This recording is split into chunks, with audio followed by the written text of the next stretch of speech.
to make sure I take a moment to thank the people that helped make this video possible. I consider you producers of this channel and of this show. Without your support, these videos would not be possible. So I'd like to thank Rags, Comic Boom, Pop Size, The Frag Minion, Warren JB, Lynch Nut, David Osenwitz, sorry if I mispronounced your name, and a penny for your dimes.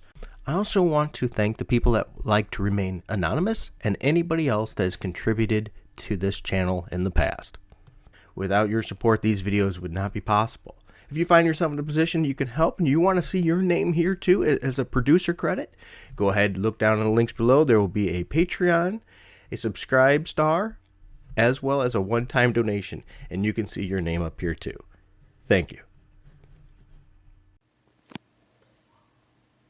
Hello, Fruit Force. This is Captain Fruit reporting for duty, and today I'm reviewing Lilith Dark, issue number 1. It's one in a 4-issue limited series through Alterna Comics, and notice it's just $1.50. So for $1.50, and by the way, this once again is a 4-issue series, so you think you've got the whole thing for $6.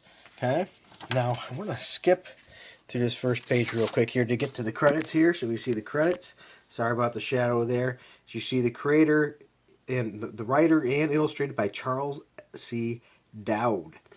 Now, so we have this girl Lilith in this story here, and she's a dreamer.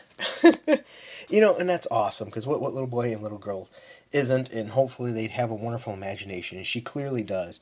And so she's climbing this mountain, and then she gets into this cave, and there she catches them. And this is where some of the things I find is really, really fun about this story.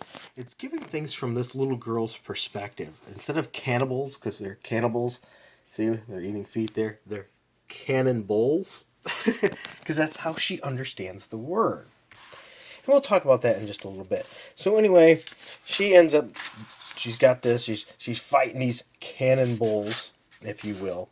And lo and behold, it was all in her head and imagination, and she's getting in trouble by her older sisters, babysitting them, because she's hitting her little bit older brother. So she gets sent to bed a little early, and she's all complaining, it's bored, and you can just sort of see how her imagination runs amok. Well, then she says here, I wish I could have just one real adventure. And then boom, a crack of lightning comes and hits this tree, and we see this little critter there too. And so then we have to wonder, one must ask ourselves, is this in her imagination still because she has a very vivid imagination, or is this what's really going on? So it's the next morning, and find out that, oh, they're late for school, go, go, go, they got to push them out to school, and they are, and she's complaining, and she's bored, because all her brother plays these boring video games that she doesn't like, and her older sisters and other stuff, because, you know, she's college age, and of course she is into other things at that point. And she sees a kitty, and of course, you know, what little girl and kitties, right? You know, what can you say? And so she chases this little kitty because the little kitty runs away. She gets into this tree, and this is where the adventure really starts to kick in. Is she goes to get it, and then boom! Look at this! Roar, we got this mean kitty thing, right? And it's attacking her. But then this little guy comes, and this is the guy that she thought she saw the night before when the lightning hit that night. And so he fights this creature, and of course she helps too. By the way, Adam Reck, if you haven't checked it out, check it out. It's a great book. She fights this creature, and the creature she becomes friends with, and he takes her into this area here with all these beasties. Now, in the beginning part of her dream, she was fighting the beasties. Now, maybe the beasties she finds out are good, or they could all just be her imagination. So why is this, what's so interesting about this book? Well, first of all, the art style.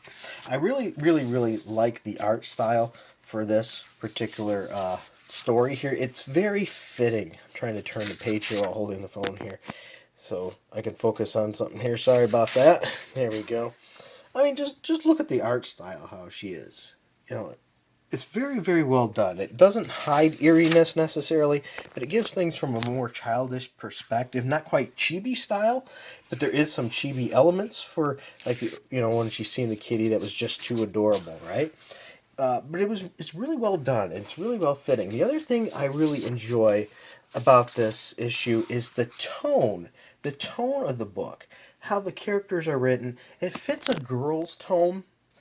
from a young girl's perspective. And I, having a young girl, I can see how the American Dream would really, my daughter, the American Dream would really, really like this. So I plan on reading this to her. But I definitely think this is not just for girls. Boys can enjoy this too. I thought it was a fun, cute story.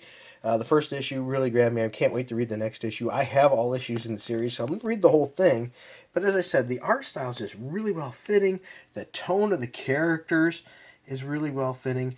For a $1.50 cover price, from Alterna, Lilith Dark, #1 in a 4-issue limited series. I really don't think you can go wrong. I think you deserve to check it out. If you have kids, have them check it out. I'm going to have Little Frugal read this and give me his report on it too as well.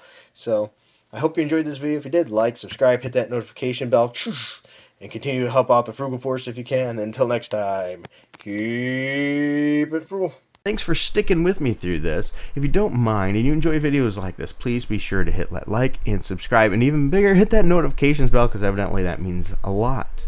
Also, if you find yourself in the position that you can help the channel and you want to, you say, hey, I like this stuff. If you don't mind, go down to the info bar down below. We have a link for our Patreon, which you can join our Patreon for as little as $1 a month, which gets you special posts that are only for the patrons. So sometimes I do Frugal Force videos that are patron only, or special versions of videos. I also do random Frugal Force giveaways where I just take a random person out there with a random number generator. It selects who it is, and I send them stuff, whether it be games or comic books or both, whoever knows. And sometimes I even just ask you guys questions or shoot up a message, and I greatly appreciate you checking those out. Also, if you find that maybe that's not for you, you don't like Patreon, we have it in the info bar as well, a Streamlabs link there where you can click on that and just give a one-time donation, and that helps the channel. All those proceeds are going right back into the channel to help Little Frugal and I and his sister, the American Dream, my wonderful little girl, and our family continue to have fun doing this and sharing this with you. All right, thank you very much. Thank you, subscribers. Thank you for all the ones who have stuck it out with me this long, and all the new ones that have joined on too. Thank you. We greatly appreciate it. And don't be afraid to leave a message in the comments section too. We love to read them. All right, thanks, and until next time, keep it frugal.